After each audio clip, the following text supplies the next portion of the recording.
There's a section. I urge all of you people to go to that 25-page letter and find the section. It's entitled Rampant Grammatical Errors. I took that decision that took my children essentially away from me, and I found grammar error, punctuation error throughout that 14-page document. This is coming from a Supreme Court judge, Bill. It's that bad in this country today.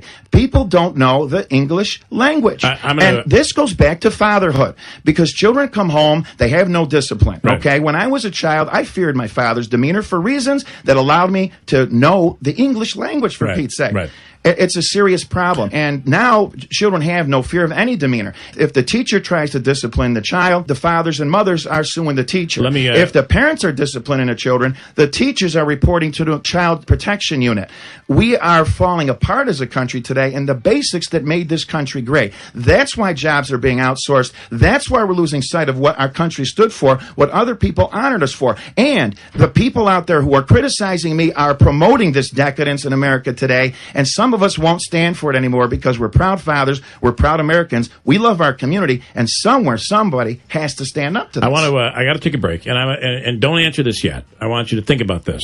Is this worth, because it seems like you are fighting the battle for all men. Is it worth, because it's a choice that you made. I am done. I'm not going to do this anymore. All of this worth not seeing your 6 and 8-year-old, and how can you justify not seeing them when you probably could take another turn and work it out that you see them? Hold that thought, and I want you to talk about that in a second.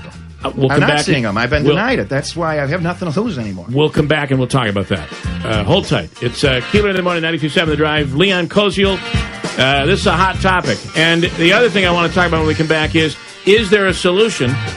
And have you kind of riled up a hornet's nest to the point where the rumors are that they're coming after you, and this is just the beginning? And I want to know if you've heard those rumors and how you'd respond to that as well, because the story is there's more coming after you. There's more coming down the pike. We'll get the answers to all that stuff coming up in a second. Hold on. In the studio this morning, Leon Koziol, going through a battle in the court system and somewhat review. And I'm not sure how they've been able to justify this. I'm not sure why. But your license was suspended based on the fact that you've not paid your child support. So I knew they could take your driver's license away. I didn't know they could take your license to practice law. But nonetheless, that has happened. You're in a fight, which basically represents all men trying to change the system. When we got done, I asked you, how can you justify not seeing your kids? I can't. There is no justification for that. But the state of New York has done that to me, no different than oppressive and communist regimes have done, and other governments in human history. They've done it. How have they? Were you offered supervised visitation? Did they ever offer that? Well, no, she sought it because it's a custody tactic. Right. But no, what they offered in the holiday time that I asked for, I'll give you an example, that was the only time that they actually offered. The lawyer lied for my act. She just simply lied. You know, when I brought that petition in November, she opposed that petition. She's the one who advised, I guess, her client, or at least justified. This was the petition wanting holiday time? Many times. I have so many petitions. They're unbelievable, the numbers that I filed to get time with my children. But the one in November, she opposed it. The lawyer herself opposed it. So for her to come on, and that's defamatory. I mean, but the problem is they're held accountable for that. But they're opposing, correct me if I'm wrong, what they're opposing is not for you to see the children, it's the stipulations that you're placing along with it. And now, correct me if I'm wrong. So what you're saying is, they're not saying you can't see your kids, they're saying that we don't agree to have a third party there when there's the drop-off time. So because you felt you were placed in jeopardy, why not do what I did? Why didn't you just take a witness along with you? Oh, I done that, but they can't. No one can stop you from seeing your kids unless. I mean, it takes an awful lot for the government to step in and say you can't see your kids. And child support, I've never seen a situation, unless the guy was thrown in jail, where child support prevented a father from seeing his kids. I would never allow that to happen. They'd have to throw me in jail. Well, that's the other thing that they can do. They can throw you in jail. Then I would choose the jail. I would choose to be thrown in jail before anybody would prevent me from seeing my kids. Exactly, and that's what they will do, okay, if you don't pay your support, for example. But it's bigger than that. They take your livelihood away. They can criminalize you. All right, I have a client, okay? I'm representing him for the time being. I still have my federal license, and eventually that'll go because that usually follows the state. This particular man was falsely accused for violating an order to stay away from his ex. This came some 9 months after the alleged violation. They got an argument over the phone. You know how arguments can go. You could say something very stupid. Both men and women, mothers and fathers, do it all the time, for whether it's extortion or vulgar language or the idle threat. It goes on all the time. This man was arrested, vilified. He went through a criminal trial to defend his career. He had his guns taken away from him. He's a career law enforcement officer, and the jury then found him not guilty of these charges that were maliciously placed by his ex-wife. Now, where does he go to get his career back? The point is that once the damage is done, you can't get it back. I knew the time would come where eventually something crazy like that would happen, and this is a better way to go, I suppose, than the other way like he went. I'm doing this for fathers so they don't have to experience that pain anymore, because they are not holding the malicious, fraudulent petition filers accountable.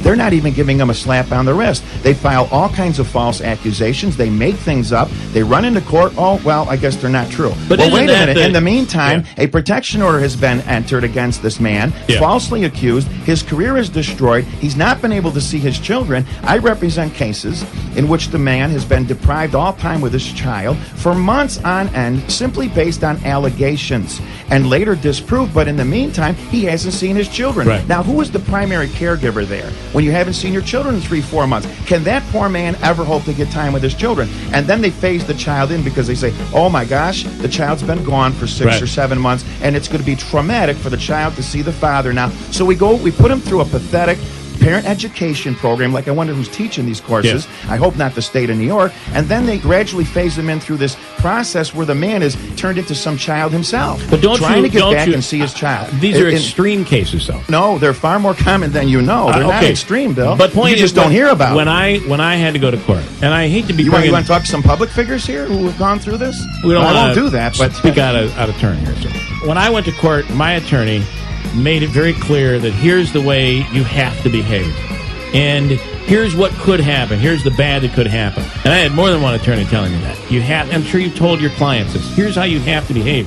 Here's what could happen to you. If you're in a situation where she's going to charge that you did something that you didn't do, you bring a witness along. You're saying that the government is not allowing you to see your kids, but there's no order in place that says that you can't see your kids. Bill, except if the witness makes your ex so jealous that she goes ballistic, and then that causes the false accusations. Bill, there is no easy doors answer and here. let her run a video camera while she's pounding on your car window. But then, Bill, doesn't eventually... She's the one that's going to be getting in trouble. Doesn't that eventually become pathetic?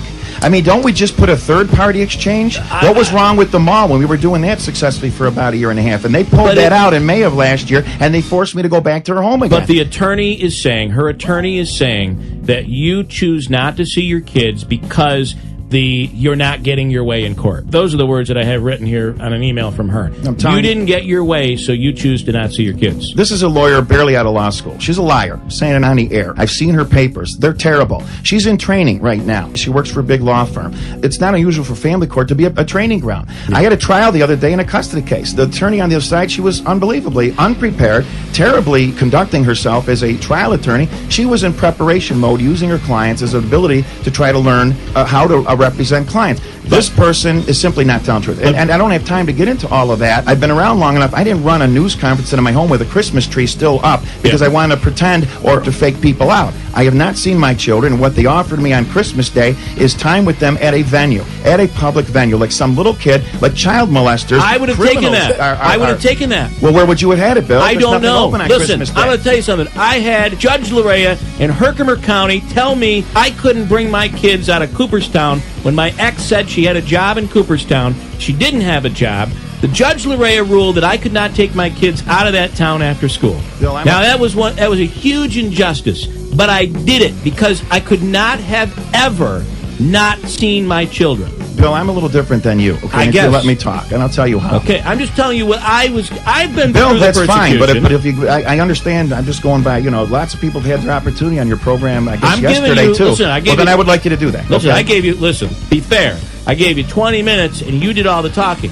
I'm simply asking. To say that there's an order preventing you from seeing your children is false. What is the truth here? And I want you to tell me that I'm wrong. What is true is that you do not like the circumstances, so you have chosen not to see your children. not to see your children.